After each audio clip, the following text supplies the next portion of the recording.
मैं डिप्रेशन में हूँ। मैं बहुत अकेलापन महसूस करती हूँ। मुझे कुछ अच्छा नहीं लगता। मेरा कहीं जाने का मन नहीं करता। मेरा कहीं उठने बैठने का मन नहीं करता क्योंकि मैं डिप्रेशन में हूँ।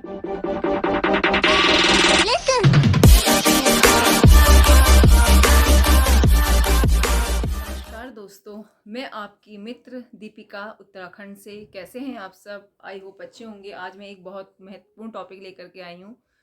मैं डिप्रेशन में हूँ। डिप्रेशन एक आम समस्या हो गई है। छोटे हों, बड़े हों, बुजुर्ग है, हर कोई आज का डिप्रेशन का शिकार होता जा रहा है। तो आपको कैसे पता चलेगा कि आप डिप्रेशन में हैं या फला पर्सन डिप्रेशन में है? उसके कुछ सिम्टम्स आपको शो होने लगते हैं, जैसा कि आपको अकेलापन महसूस मतलब होता है। घर में सब लोग होते हैं, उसके बाद भी आप अकेलापन महसूस करते हैं। आपको लगता है मेरा कोई नहीं। आप सीरियस से रहते हैं, आपको अकेलापन अच्छा लगता है। तो ऐसे कुछ लक्षण हैं जो कि डिप्रेशन के शिकार व्यक्तियों में देखे जाते हैं। तो चलिए मैं आपको बताती हूँ कि डिप्रेशन से आप कैसे निजात पा सकते हैं और डिप्रेशन के क्या लक्षण होते हैं और आप उसको कैसे पहचान सकते हैं। डिप्रेशन के कुछ लक्षण होते हैं जिससे आप पहचान सकते हैं कि आप डिप्रेशन में हैं या किसी व्यक्ति को डिप्रेशन है। जैसे कि आप शून्य से हो जाते हैं, एकदम मतलब सैड फील करते हैं, हर समय दुखी दुखी से रहते हैं। घर में सब लोग होते हैं, उसके बाद भी उन सब के बीच में भी आप अकेला महसूस करते हैं। आप किसी से बातचीत करना नहीं चाहते, अकेले रहना चाहते हैं। आपको लोगों की हंसी मजाक भी अच्छी नहीं लगती है, मतलब वो लगता है कि ये खुश क्यों है, मैं तो दुखी हूँ। तो इतनी बहुत सारी चीज़ें हैं जो कि मतलब आप जान सकते हैं कि आपको डिप्रेशन है या आप डिप्रेशन के शिकार होते चले जा रहे हैं। डिप्रेशन आजकल बहुत मतलब बहुत खराब समस्या हो गई है, जो कि एक मानसिक तरीके से कहिए कि डिप्रेशन भी एक तरीके का मानसिक रोग है जो आपको मानसिक रोग की ओर ले जाता जा रहा है। बड़े हों या फिर बुजुर्ग हों, हर व्यक्ति कहीं ना कहीं स्ट्रेस में होता है, तनाव में होता है, उसे तरह तरह की परेशानियां होती हैं। लेकिन यही समस्या मतलब ये एक नेचुरल प्रोसेस है, ये हर कोई मतलब हर किसी को होता ही है। मान लिया कोई काम नहीं हो पा रहा है तो वो अपने आप तनाव में आ जाता है। उसे हमें लगता है कि ये काम होना चाहिए, या फिर घर का ही कोई मेंबर आप चाह रहे हैं वो समय पे ये कार्य करे और वो नहीं करता है तो क्या है, आप तनाव में आ जाते हैं। लेकिन यही चीज़ जब धीरे धीरे बहुत ज़्यादा बढ़ने लगती है तो वह डिप्रेशन के रूप में परिवर्तित हो जाती है, जो कि एक बहुत बड़ी समस्या है मानसिक रोगों की।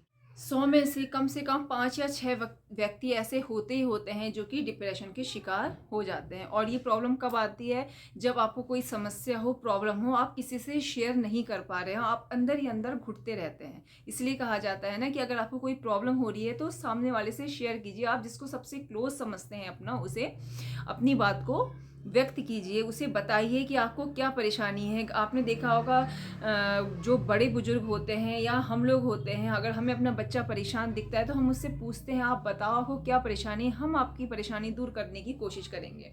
क्योंकि हमें पता है कि ऐसे बच्चा धीरे धीरे करके तनावग्रस्त होकर डिप्रेशन का शिकार हो जाएगा।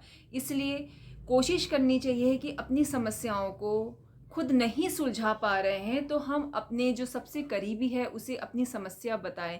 क्या पता उनके पास उस समस्या का को सुलझाने का हल हो। तो अपनी बात ना कह पाना, उसी मतलब समस्या से लगातार जूझते रहना, अपने मन में रखना, अंदर घुटते ही रहना, सोचते रहना, तो इससे क्या होगा, तनाव बढ़ता चला जाएगा और यह डिप्रेशन में परिवर्तित हो जाएगा। जब ज़्यादा डिप्रेशन होने लगता है, व्यक्ति तनावग्रस्त रहने लगता है तो उसके हर समय सर में दर्द रहता है। स्पेशली जो ये वाला पोर्शन है ना, ये बहुत दुखता है, पेट में दर्द होता है, अनईजीनेस फील होती है, घबराहट सी फील होती है, क्योंकि ज़्यादा सोचना ये सब हाई ब्लड प्रेशर का कारण भी बनता है। इंसान क्यों नहीं बता पाता किसी को? इसलिए कि सामने फला वाला क्या कहेगा, सामने वाला क्या कहेगा, अगर मैं उसे बताऊंगा वो कहेगा कि बिल्कुल बेवकूफ़ टाइप का आदमी है। ऐसा नहीं सोचना चाहिए। जो आपके मन में है उसे व्यक्त करना चाहिए। ज़्यादा से ज़्यादा यही तो होगा ना, आप तो अपनी बात कह देंगे, हो सकता है वो ना सुने, आपको हंसी तो कम से कम वो नहीं उड़ाएगा। तो आपको मतलब अपनी जो प्रॉब्लम है उसे हमेशा दूसरे के सामने व्यक्त करनी चाहिए। ऐसी कोई भी समस्या नहीं है जिसका हल ना निकाला जा सके। तो डिप्रेशन भी ऐसी चीज़ है जिसका आप हल निकाल सकते हैं। जैसे कि अकेले मत रहिए, आपको जो चीज़ पसंद है वो कीजिए। जैसे अगर आपको डांस करना पसंद है तो डांस कीजिए, आपको किसी विशेष प्रकार का म्यूज़िक सुनना पसंद है तो म्यूज़िक सुनिए, आपको रीडिंग करना पसंद है तो आप रीड कीजिए, आपको वॉक में जाना पसंद है तो आप वॉक कीजिए। जो भी आपको पसंद है उसमें अपने को बिज़ी कर लीजिए। इससे क्या होगा, आपको जो चीज़ पसंद होगी उसमें आप अपने को बिज़ी कर लेंगे तो इससे क्या होगा कि आप ज़्यादा सोचेंगे ही नहीं, और नहीं सोचेंगे तो कोई प्रॉब्लम होगी ही नहीं, आप तनाव में नहीं आएंगे, आप खुश रहेंगे, आपका मन खुश रहेगा तो डिप्रेशन धीरे धीरे करके अपने आप ही चला जाएगा। अकेले बैठे हों, घर में कोई नहीं है तो अपनी पुरानी स्नैप्स निकाल लीजिए, अच्छा लगता है उनको देखना, अपनी पुरानी यादें देखना। इसके अलावा आप फ़ोन में अपने प्रिय दोस्तों से बातें कर सकते हैं, अपने रिश्तेदारों से बातें कर सकते हैं। आप डिप्रेशन से निकल सकते हैं अगर आप चाहेंगे। अगर आप खुद नहीं चाहते कि मैं इस समस्या से बाहर निकलूं तो फिर उसका कोई हल नहीं है। तो खुद से प्यार कीजिए, खुद के बारे में सोचिए कि मुझे डिप्रेशन में नहीं रहना है, मुझे उससे बाहर निकलना है, और कहने का मौका ही मत दीजिए कि मैं डिप्रेशन में हूँ। तो इसी के साथ मैं अपने वीडियो का एंड कर रही हूँ। फिर मिलती हूँ किसी नेक्स्ट वीडियो में, तब तक के लिए नमस्कार एंड बाय बाय।